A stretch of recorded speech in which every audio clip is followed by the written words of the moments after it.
लगभग जितनी भी भविष्यवाणियां हैं उसमें से पांचवा हिस्सा ऐसा कहा जाता है। सबसे बड़ी बुक भविष्यवाणियों की हम जो पढ़ रहे हैं प्रकाशित वाक्य, और दूसरे नंबर पर हम ये बुक ऑफ डैनियल को हम इस बात में बोलते हैं कि ये एक किताब बहुत ही इंपॉर्टेंट किताब है। और अधिक से जो बाइबल के विद्वान हैं वो प्रकाशित वाक्य और दानियल को एक साथ पढ़ते हैं, एक साथ कंपेयर करके करते हैं, क्योंकि ये बहुत सारी बातें इसमें से एक दूसरे को सपोर्ट करती हैं, एक दूसरे से कनेक्टेड हैं और एक दूसरे को पूरा करती हैं, एक दूसरे के बिना अधूरी हैं। तो इसलिए मुझे ऐसा लगा कि उचित लगा कि मैं इस बुक को साथ में लूं। हम इस सप्ताह में 2-3 दिन जो आगे हैं, मैं इसी बुक को मैं कंटिन्यू करने की कोशिश कर रही हूँ। और ये एक बहुत ही रोमांचक बुक है। जब हम इस किताब को पढ़ते हैं, इसमें बहुत सारी बातें समाहित है। इसमें हम मूर्तियों को देखते हैं, दर्शनों को देखते हैं, स्वप्नों को देखते हैं, इतिहास को देखते हैं और भविष्य को देखते हैं और उन सब के कनेक्शंस को देखते हैं, स्वर्गदूत को देखते हैं। ऐसे बहुत सारी बातों को हम इस पुस्तक में पाते हैं। और इस किताब का भी मुख्य विषय है प्रभु यीशु। जैसे कि हम जानते हैं बाइबल का जो मेन सेंटर जो सब्जेक्ट है, लेकिन इसके अलावा इसमें दुष्टता, शैतान, अन्य जातियां, मनुष्य, चर्च, किंगडम्स, बहुत सारे साम्राज्य और क्लेश और अटैक और इन सारी बातों का साथ छोटी सी किताब है। ये हम देखते हैं कि 12 चैप्टर इसमें है, लेकिन इसके इसके साथ में ही ये छोटी सी किताब होते हुए भी इसमें बहुत कुछ हम पाते हैं इस दानियल की पुस्तक में। तो हम इसको सीखेंगे कि ये इसमें से हम क्या सीख सकते हैं जो कि प्रकाशित वाक्य को सीखने में हमें मदद करेगी। ये छोटी सी बुक है, लेकिन पिछले दिनों मैं किसी से बात कर रही थी तो जो नए विश्वासियों के लिए विशेष रूप से इसको समझना थोड़ा सा कठिन है, क्योंकि जब मैंने बाइबल पढ़ना शुरू किया तो मुझे भी समझ में नहीं आ रहा था, क्योंकि कुछ बातें जो दानियल की पुस्तक में ली गई हैं वो राजाओं की किताब में से हैं और आगे पीछे ऐसे मिलाकर, तो हम उसको सिलसिले वाइज वार पढ़ेंगे कि कैसे हम उसको सीखने में मदद करें। इसमें बहुत कुछ है, लेकिन आज मैं इसका थोड़ा सा हिस्ट्री से हम लेकर इसमें आगे बढ़ेंगे कि कैसे दानियल को इस भविष्यवाणी को लिखने की जरूरत पड़ी। इस पुस्तक को दानियल ने लिखा या बताया, उसका क्या कारण है। दानियल ने लिखा, ये बिल्कुल कंफर्म है। हम लोग देखते हैं बुक दानियल की पुस्तक में ही हम इस बात को देखते हैं। यदि हम 8वां अध्याय का पहला वचन पढ़ें, 9वें अध्याय का दूसरा वचन पढ़ें, 9वां अध्याय का 20वां वचन पढ़ें और 10वें अध्याय का दूसरा वचन पढ़े, तो वहां पर हम 1-2 वचन पढ़ लेते हैं। 8 का 1, 9 का 20, 9 का 2, इनमें से 1-2 वचन पढ़ लीजिए आप में से कोई भी। कविता? 8 का 1 दानियल।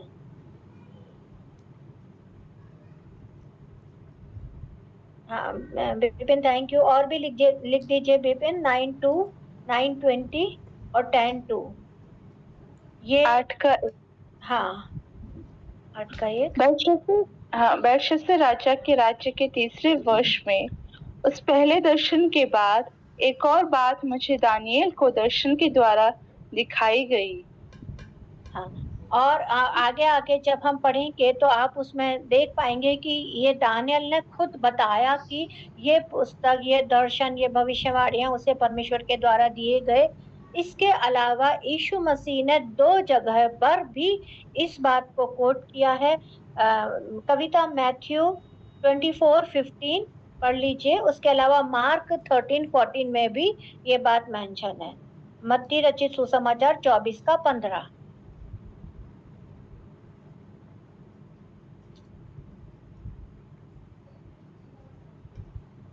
मैथ्यू 24:15।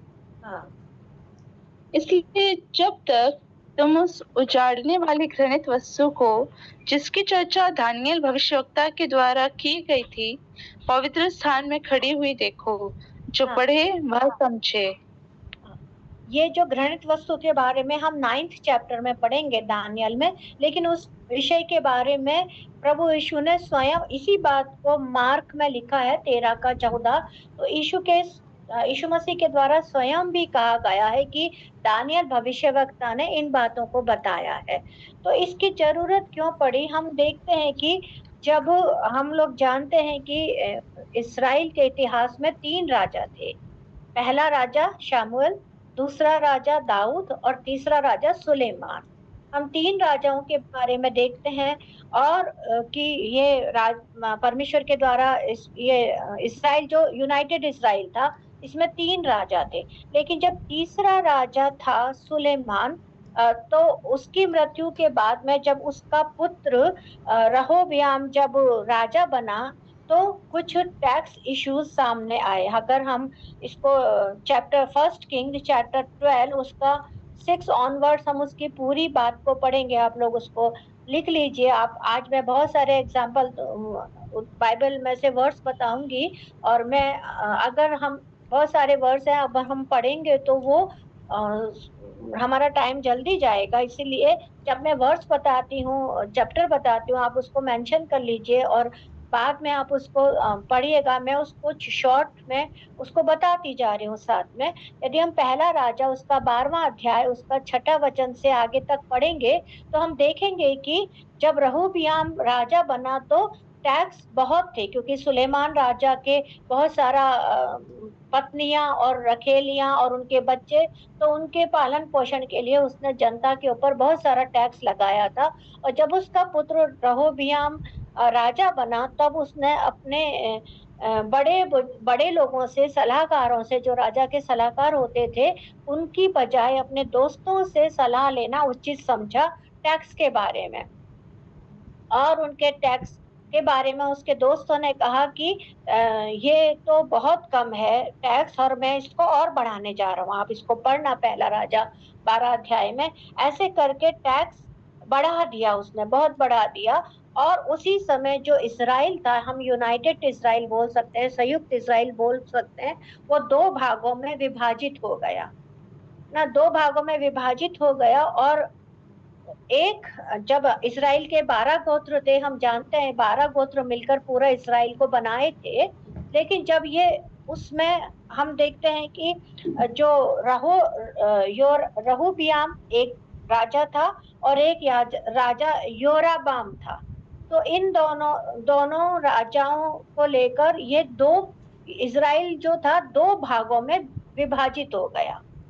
और जब एक भाग इस्राएल माना गया है ना, इस्राएल, उसको नॉर्दर्न किंगडम कहा गया, नॉर्दर्न किंगडम। और एक यहूदा, दूसरे भाग को यहूदा बोला गया, उसको साउदर्न किंगडम बोला गया। तो जो नॉर्दर्न इस्राएल का नॉर्दर्न भाग था, ऊपर का भाग था, वो ऑस्टिन, अगर आप उसको किंग इस्राएल का मैप अगर बता सकते हैं तो प्लीज उसको शेयर करो, screen share. Austin, are you there? तो वो हम देख सकेंगे कि 10 या ऑस्टिन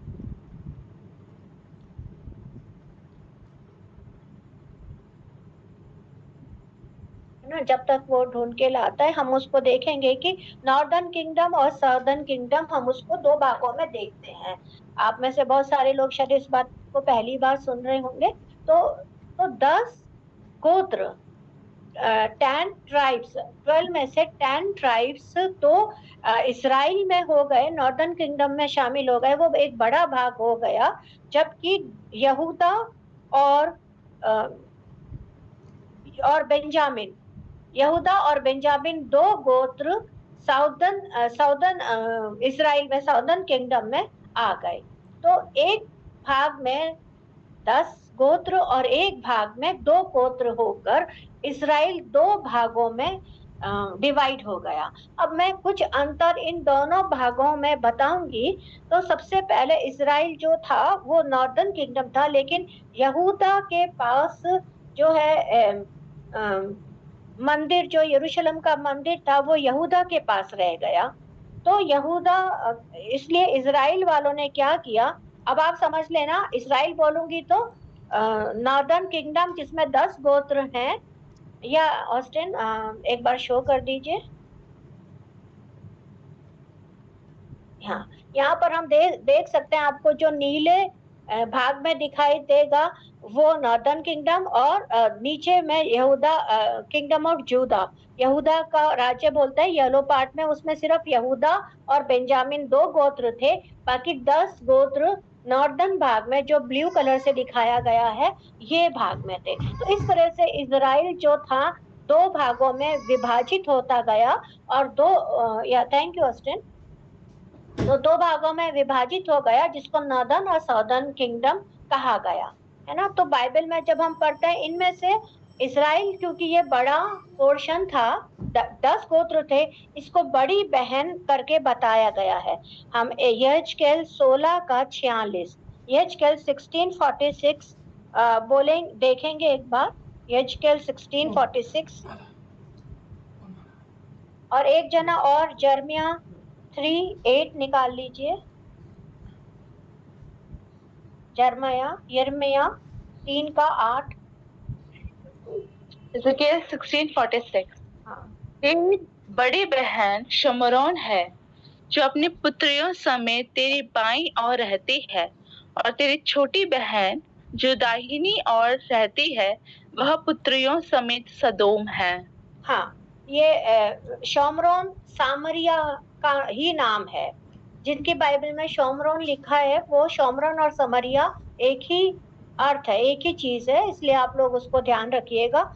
और यहाँ पर, और हम यिर्मयाह 3 का 8 भी पढ़े। पढ़ना नहीं, यिर्मयाह 3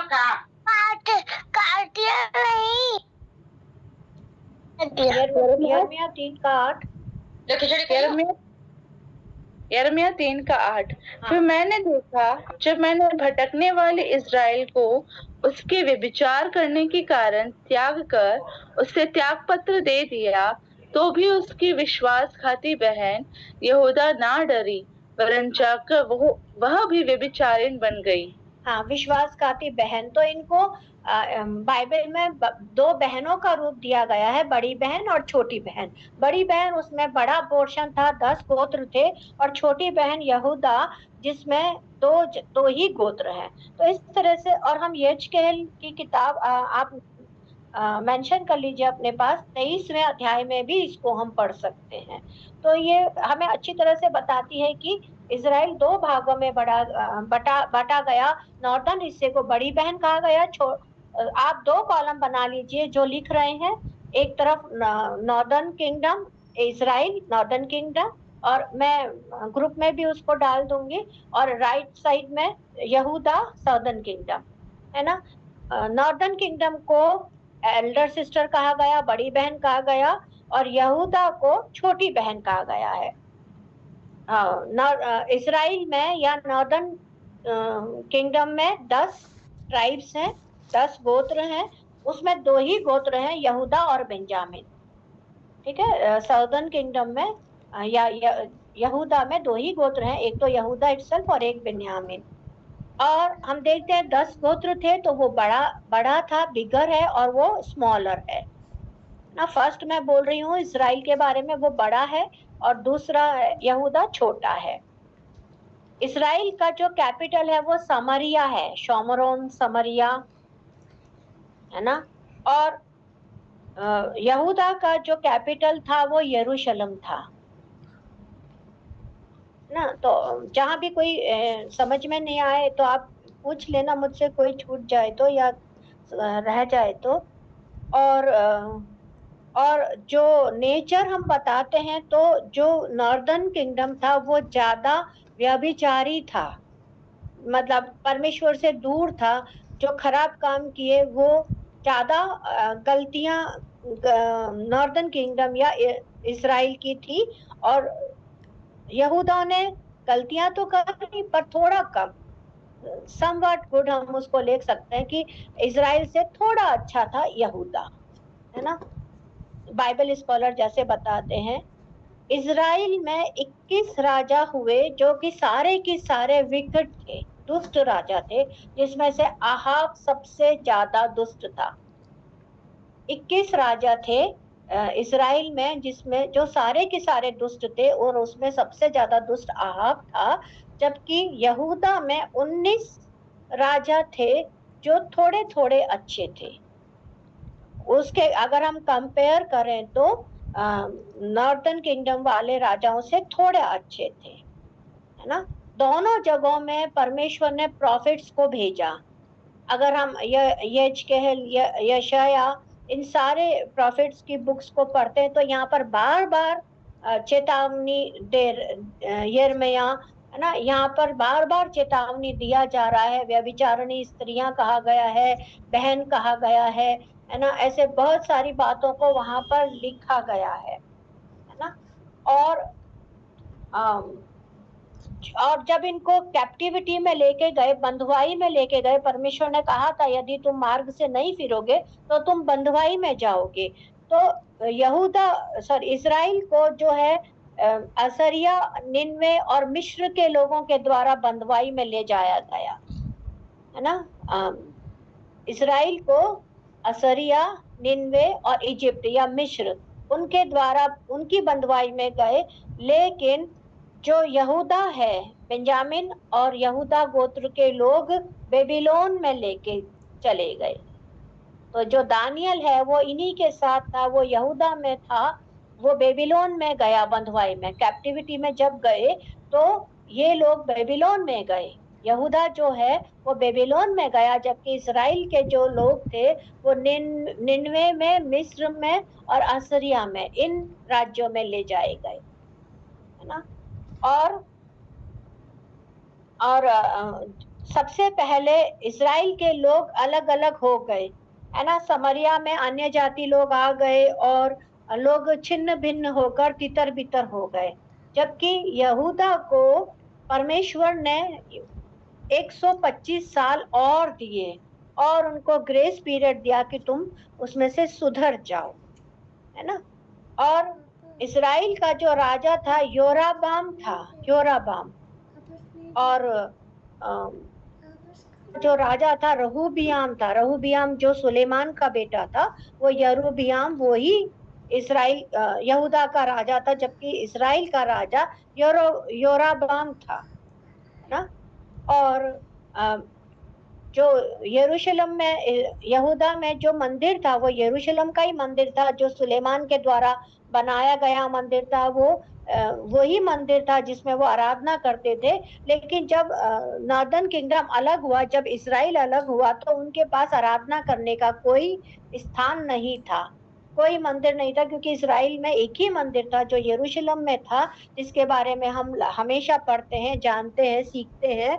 तो वो जब अलग अलग हो गए दोनों भाग, तो वो यहूदा के पास आ गया। इसलिए इस्राएल ने 2 जगहों में, बैथेल नामक शहर और समरिया में, 2 जगहों में एक आराधना के लिए स्थान बना लिया, है ना। तो इस प्रकार से ये दोनों डिवाइड हो गए, 2 डिवीजन हो गए इस्राएल के लिए। मैं क्यों बता रही हूँ, क्योंकि हमको ये सब सीखना बहुत जरूरी है। जब हम बुक प्रॉफिट्स की किताबें पढ़ेंगे तब हमें समझ में आएगा कि व्यभिचारिणी किसे कहा गया है। वो व्यभिचारिणी इन्हीं दोनों किंगडम को, जो नॉर्दर्न किंगडम और सदर्न किंगडम को ही व्यभिचारिणी स्त्री कहा गया है। क्यों कहा गया है? क्योंकि इन्होंने परमेश्वर को छोड़कर अन्य देवी देवताओं की आराधना करना शुरू कर दिया। और जो परमेश्वर ने गलत बातों का, आवाज सुना रहा है, जो परमेश्वर ने कहा कि गलत बातें हैं, उन्हीं को ही वापस वो करने लगे। लास्ट वाला पॉइंट है कि यरूशलेम के पास तो आराधनालय था, जो मंदिर था इजरायलियों का, वो मंदिर था, यरूशलेम में स्थित था। तो लेकिन जो इस्राएल था उसके पास में कोई आराधनालय नहीं था, इसलिए उन्होंने 2 जगहों में, बैथेल और सामरिया, 2 जगहों में आराधनालयों का निर्माण किया आराधना करने के लिए, है ना। तब अब लेकिन जो गलत काम दोनों राज्यों में होने लगे, इजराइल में भी और यहूदा में भी, दोनों जगह दोनों लोग परमेश्वर से दूर होते जा रहे थे, भटकते जा रहे थे, व्यभिचार में पड़ते जा रहे थे, गलत बातों में, दुष्टता में और अन्य परमेश्वर की आराधनाओं में बढ़ते जा रहे थे। तो परमेश्वर ने क्या किया? दोनों स्थानों में प्रॉफिट्स को भेजा, दोनों स्थानों में भविष्यवक्ताओं को भेजा ताकि वो उन्हें चेताएं कि जो तुम कर रहे हो वो गलत है, तुम लोग परमेश्वर के मार्ग से भटक रहे हो, दूर हो रहे हो, अलग जा रहे हो। ऐसे करके परमेश्वर ने भविष्यवक्ताओं को भेजना शुरू किया ताकि वो उन्हें वार्न करने लगे। लेकिन उसी समय में झूठे भविष्यवक्ता भी वहां पर आने लग गए और वो कहने लग गए, नहीं, कनान और पलिश्ती सब हमारा है, ये प्रभु ने हमें दिया है ना? ये जो भविष्यवक्ता कह रहे हैं ये सब गलत है, क्योंकि कनान तो वायदे का देश है, प्रभु ने हमें दिया है। हम पढ़ते हैं उत्पत्ति में, निर्गमन में, वो कहते हैं ये हमारा देश है। निर्गमन के बाद हम निर्गमन में हम पढ़ते हैं उसके बारे में, तो कनान देश तो हमें दे दिया, इजराइलियों को दे दिया, हम परमेश्वर के जन हैं, हमसे ये लिया नहीं जा सकता, है ना? ये नष्ट नहीं होगा, ऐसे करके वो कहते रहे।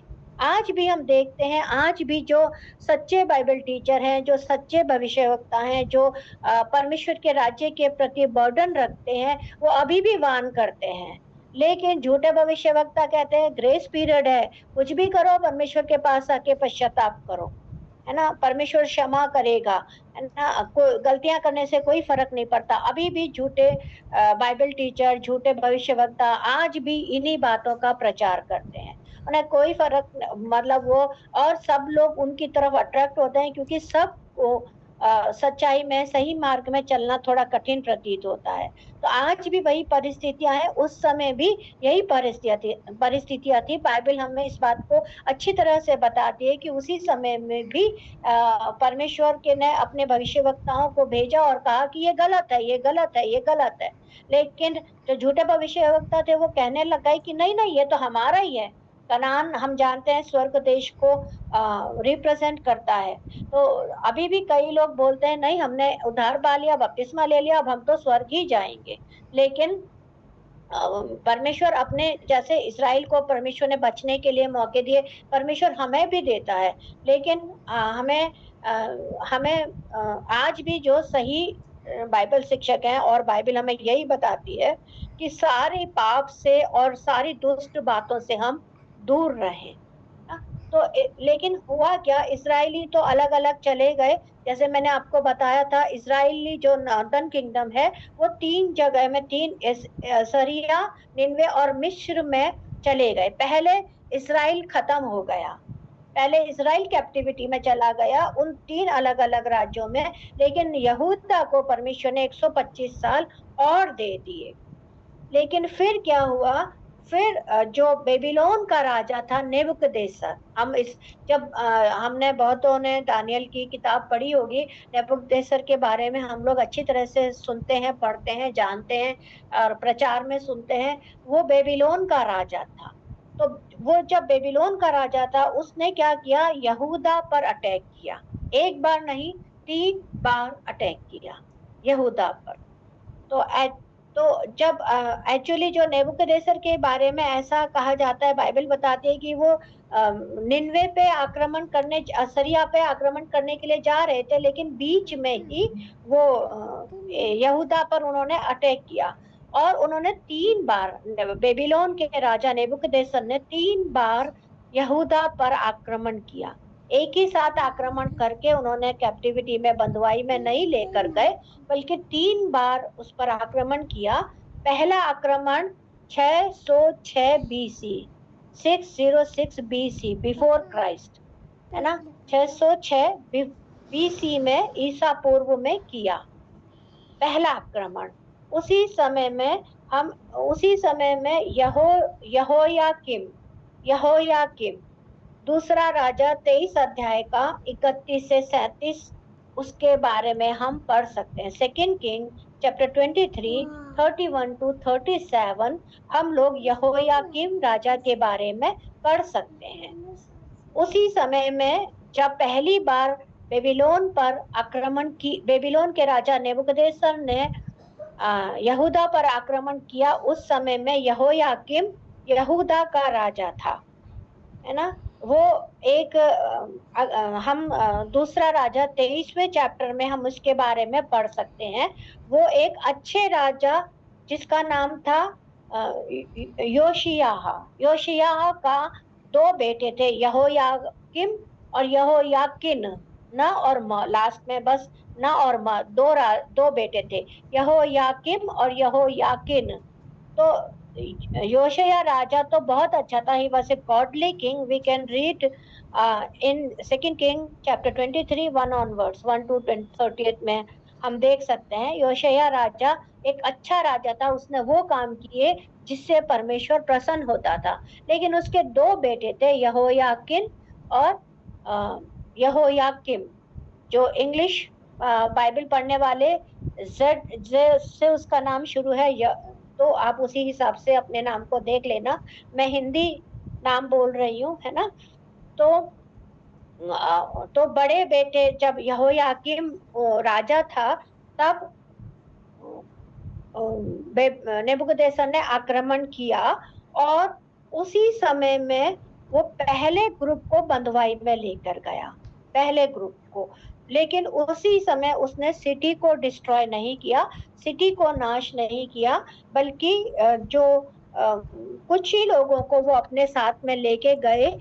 उसके बारे में हम अगर यिर्मयाह की पुस्तक, ये कोई पढ़ दे एक बार, यिर्मयाह की पुस्तक 52 चैप्टर, 52वां अध्याय 28 से 30, बुक ऑफ यिर्मयाह चैप्टर 52 वर्स 28 to 30, ये एक बार पढ़ लीजिए। इसमें तीनों जो आक्रमण के बारे में लिखा हुआ है। जिसको मिला है वो पढ़ लीजिए, यिर्मयाह 52 28 to 30। जिन लोगों को नबूकदनेस्सर बंधुआ करके ले गया वे ये हैं, अर्थात उसके राज्य के 7वें वर्ष में 3023 यहूदी, फिर अपने राज्य के 18वें वर्ष में नबूकदनेस्सर यरूशलेम से 832 प्राणियों को बंधुआ करके ले गया। फिर नबूकदनेस्सर के राज्य के 23वें वर्ष में अंगरक्षकों का प्रधान नबूजरदान 745 यहूदी जनों को बंधुए करके ले गया। सब प्राणी मिलकर 4600 हुए। Thank you. सारे 4600 कुछ जो भी बताए, उसमें तीनों अटैक के बारे में इस पोर्शन में बताया गया है ना। तो सबसे पहले जो महल का लूट का सामान ले गए, अमीर लोगों को ले गए, जो हाई क्लास लोग थे। राजा नहीं गया था, लेकिन और लोग जैसे दानियल और उसके मित्र के बारे में लिखा गया है, वो उस समय लेकर चले गए। 4000 से अधिक लोग वो वहां से चले गए। तो यिर्मयाह 52 चैप्टर में इन तीनों अटैक्स के बारे में लिखा गया। तो दैट वाज फर्स्ट डिपोर्टेशन, है ना। वो 606 बीसी में हुआ था, 606 बीसी में। सेकंड डिपोर्टेशन है, जो दूसरा आक्रमण जब बेबीलोन के राजा नेबुकदनेस्सर ने यहूदा से, यरूशलेम से लोगों को लेकर गए, वो हुआ था 598 बीसी में, 598 बीसी में ये सेकंड अटैक हुआ था। और उसी समय में क्या हुआ, यहोयाकीम जो पहले अटैक में राजा था वो मर गया था, और उसका बेटा यहोयाकीन उसका राजा बना। तब उसने क्या किया, बलवा किया नेबुकदनेस्सर के खिलाफ, उसको उकसाया, है ना, रिबेल किया। जब उसी दूसरे समय में नेबुकदनेस्सर खुद आक्रमण करने नहीं आया था, लेकिन इसने वहां पर बलवा किया, उसको रिबेल किया। तब नेबुकदनेस्सर ने फिर दोबारा आक्रमण किया। उसी समय में मिडिल क्लास लोग जैसे याजक और मंदिर के लोग, वो सब लेके गए, और राजा और उसकी माँ। हम इसके बारे में सेकंड किंग चैप्टर 24 6 to 16 में हम इस अटैक के बारे में पढ़ते हैं। शुरुआत में कुछ बातों को पढ़ लीजिए। दूसरा राजा 24 अध्याय 6 से 16, सेकंड किंग 24 चैप्टर 6 ऑनवर्ड्स पढ़ लीजिए, कोई भी जिसे मिल रहा है।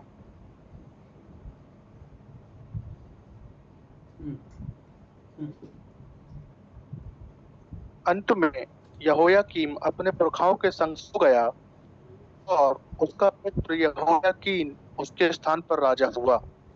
मिस्र का राजा अपने देश से बाहर फिर कभी न आया, क्योंकि बेबीलोन के राजा ने मिस्र के नाले से लेकर फरात महानद तक जितना देश मिस्र के राजा का था, सब को अपने वश में कर लिया था। जब यहोयाकीन राज्य करने लगा तब वह 18 वर्ष का था और 3 महीने तक यरूशलेम में राज्य करता रहा। उसकी माता का नाम नहुशता था, जो यरूशलेम के एलनातान की बेटी थी। उसने ठीक अपने पिता के समान वह किया जो यहोवा की दृष्टि में बुरा है। उसके दिनों में बेबीलोन के राजा नबूकदनेस्सर के कर्मचारियों ने यरूशलेम पर चढ़ाई करके नगर को घेर लिया। जब बेबीलोन के राजा नबूकदनेस्सर के कर्मचारी नगर को घेरे हुए थे, तब वह आप वहां आ गया। तब यहूदा का राजा यहोयाकीन अपनी माता और कर्मचारियों, हाकिमों और खोजों को संग लेकर बेबीलोन के राजा के पास गया और बेबीलोन के राजा ने अपने राज्य के थैंक यू। वहां पर लिखा है वहां का राजा यहोयाकीन अपनी माता और अपने कर्मचारियों के साथ में बेबीलोन ले जाया गया। तो ये सेकेंड कैप्टिविटी था, दूसरा आक्रमण था। तब दूसरा ग्रुप वहां पर ले जाया गया और उसी समय में यहेजकेल जो वहाँ मंदिर में याजक था उसको भी ले जाया गया। उसको गुलाम के रूप में नहीं, उसको बंदियों के लिए याजक का काम करने के लिए यहेजकेल को ले जाया गया, है ना। तो उसको उन्होंने कहा कि तुम्हें प्रॉफिट बनना है, तो यहेजकेल ने बोला नहीं बनना, क्योंकि मैं इनको कह कह के थक गया, ये मेरी बात सुनते ही नहीं है। तो परमेश्वर ने उसको कहा कि तुम कैप्टिविटी के दौरान जो इस्राएली लोग हैं उनके लिए याजक का काम करो। तो वो बंदी नहीं था, लेकिन बंदियों के लिए याजक का काम करता था। तो यहेजकेल, तो इस प्रकार से ये दूसरा डिपोर्टेशन हुआ, दूसरा ग्रुप बंदियों का यहूदा से बेबीलोन में ले जाया गया। फिर ये जो सेकंड डिपोर्टेशन था, ये फर्स्ट डिपोर्टेशन के 9 इयर्स के बाद में था। पहला हमने देखा 606 में, दूसरा 598 में, पहला 606, दूसरा 598। तो लगभग 9 साल के बाद में ये वाला हुआ था। और इसके 12 साल के बाद, after 12 years of second deportation, there was third deportation, तीसरा बंदियों का समूह यहूदा से बेबीलोन के लिए ले जाया गया। मैं बहुत सरल शब्दों में, बहुत धीमे डिटेल में समझाने का कोशिश कर रही हूँ, क्योंकि नहीं तो ये बहुत मुश्किल है इसको समझ पाना, क्योंकि कहीं पर राजा में लिखा है, कहीं पर और कहीं लिखा है, कहीं पर और कहीं लिखा है। तो इसलिए मैं इसको आसान बनाकर आप लोगों के सामने इसको बता रही हूँ। तो जब यहोयाकीन जो सेकेंड डिपोर्टेशन के समय राजा था, जब वो मर गया तो सिदकिय्याह, उसका नाम मतन्याह था। सेकेंड किंग चैप्टर 24 17 से 20 तक, और पूरा 25th चैप्टर हम अब अभी नहीं पढ़ेंगे। आप मेंशन कर लीजिए, लिख लीजिए अपने पास में। आप जब आपके पास टाइम हो, आप इसको आज कल दिन में पढ़ लेंगे, तो हम कल की क्लास से पहले जब आपको पढ़ेंगे तो आपको बहुत सारा बातें क्लियर हो जाएगा। तो मतन्याह या सिदकिय्याह था, उसका रेफरेंस मैंने बताया। दूसरा राजा 24 अध्याय 17 से लेकर 20 तक, 24वां अध्याय खत्म हो जाएगा, फिर 25वां पूरा चैप्टर में इसके पूरे डिटेल में इसकी बात को लिखा है। इस थर्ड डिपोर्टेशन के बारे में, तीसरे ग्रुप जो बंदवाई में गया उसके बारे में लिखा है ना। तो इसने भी क्या किया, सिदकिय्याह जो राजा था, इसने भी बलवा किया नेबूकदनेस्सर के खिलाफ। इसने भी मतलब विद्रोह दिखाया। तब उसको गुस्सा आया, तब उसने आक्रमण किया। नेबूकदनेस्सर ने तीसरी बार यहूदा पर आक्रमण किया। दूसरी बार तक कुछ भी नुकसान नहीं हुआ था, सिर्फ वो लोगों को लेकर गया था। लेकिन जब तीसरी बार आक्रमण किया तो हम देखते हैं कि जो दूसरा राजा 25 अध्याय में हम उस पूरे आक्रमण के डिटेल को पढ़ेंगे। तब उसने क्या क्या किया। नेबूकदनेस्सर ने मंदिर को नाश कर दिया, और मंदिर को नाश कर दिया, दीवारें तोड़ दी, आग लगा दी, तबाही मचा दी, हजारों लोगों को पकड़ लिया। और उसके बाद पूरी तरह से यहूदा का नाश हो गया, यरूशलेम पूरी तरह से नाश हो गया। कोई राजा नहीं बचा, कोई महल नहीं बचा, कोई मंदिर नहीं बचा। बचे कौन? सिर्फ बूढ़े और बीमार लोग। जो कि चल नहीं सकते थे, बेबीलोन जा नहीं सकते थे, सिर्फ वो ही लोग रह गए और उनकी देखभाल करने के लिए जरमाया को इनको वहां पर छोड़ दिया और बाकी सबको ये लेकर गया। तो जब इन सब को लेकर, जो बूढ़े बीमार लोग थे, जो कमजोर थे, उनको लेकर यिर्मयाह जो है मिस्र में चला गया, क्योंकि मिस्र बिल्कुल पास था और बेबीलोन थोड़ा दूर था, लेकिन वहां पर भी उसने बहुत सारे लोगों को मार डाला। तो इस प्रकार से हम देखते हैं कि सुलेमान के समय में हम जानते हैं, पहला राजा में हम पढ़ते हैं, दूसरा राजा की शुरुआत में भी, कि मंदिर बहुत प्रतिष्ठित था। लोग दूर दूर से सुलेमान के बनाए हुए मंदिर को देखने आते थे, है ना। इज़राइल बहुत शक्तिशाली था, सब डरते थे। और जैसा हम पेंटाट्यूक में पढ़ते हैं, निर्गमन में पढ़ते हैं, परमेश्वर ने उन्हें वायदा दिया, जहाँ दूध और शहद की नदियां बहती थी, वो कनान देश था, वहां पर ये लोग थे। वो लोग वहां पर देखने आते थे। लेकिन जब प्रभु ने लोगों को छोड़ दिया, बार बार चेताया, लोग दुष्ट काम करते रहे और प्रभु ने उनको छोड़ दिया, तो उनकी पूरी अवस्था गिर गई, खत्म हो गई, समाप्त हो गई और ऐसी दशा हो गई कि वहां कोई भी नहीं रह सकता था। तो आज हम परमेश्वर का मंदिर कहता है और परमेश्वर हमें बार बार चेताता है। और अगर हम फिर भी परमेश्वर के खिलाफ काम करते जाएंगे तो हमारी भी सारी चीजें इसी तरह से डिस्ट्रॉय होती जाएंगी। ये उदाहरण बाइबल में हम इस बात को देखते हैं। और उसके बाद में वहां पर असरिया, बेबीलोन, मिद्यानी, रोमन साम्राज्य थे, है ना। और ये जो है जरमाया जो प्रॉफिट है, यिर्मयाह की भविष्यवाणी पूरी होती है। यिर्मयाह की भविष्यवाणी, यिर्मयाह की किताब, उसका 25वां अध्याय, उसके 8 से लेकर 11 ये वचन पढ़कर हम आज की क्लास को समाप्त करेंगे। यिर्मयाह की पुस्तक 25वां अध्याय 8 से 11।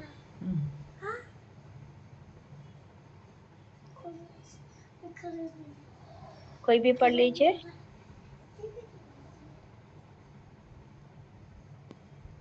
8 से 11। हाँ जी।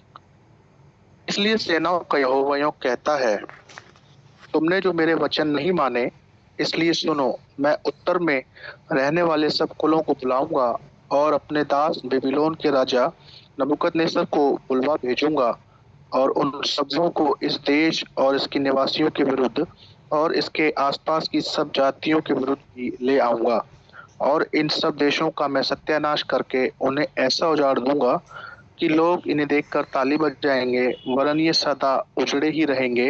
यहोवा की यह वाणी है, मैं ऐसा करूंगा कि इनमें ना तो हर्ष और ना आनंद का शब्द सुनाई पड़ेगा और ना दूल्हे या दुल्हन का और ना चक्की का भी शब्द सुनाई पड़ेगा और ना इनमें दिया जलेगा। सारी जातियों का यह देश उजाड़ ही उजाड़ होगा और ये सब जातियां 70 वर्ष तक बेबीलोन के राजा के अधीन रहेंगी। हाँ, यहाँ पर क्लियरली परमेश्वर ने हमें इसमें बताया, यिर्मयाह की भविष्यवाणी की किताब की भविष्यवाणी की क्लियर बताया, लेकिन इन भविष्यवाणियों का भी लोगों ने ध्यान नहीं दिया। इसी प्रकार से बाइबल में हमारे लिए भी बहुत सारी भविष्यवाणियां की गई हैं और अगर हम भी इस पर ध्यान नहीं देंगे तो हमारा हश्र भी लगभग इन्हीं के समान होने जा रहा है। तो ये एक बैकग्राउंड था कि कैसे क्यों ये दानियल की जरूरत पड़ी। अब जब हम दानियल की किताब कल पढ़ेंगे तो हम उसमें देखेंगे कि वो बेबीलोन में ही था, कैप्टिविटी में ही था, तभी से उसने वो शुरुआत का जो दानियल की पुस्तक की शुरुआत ऐसे हुई।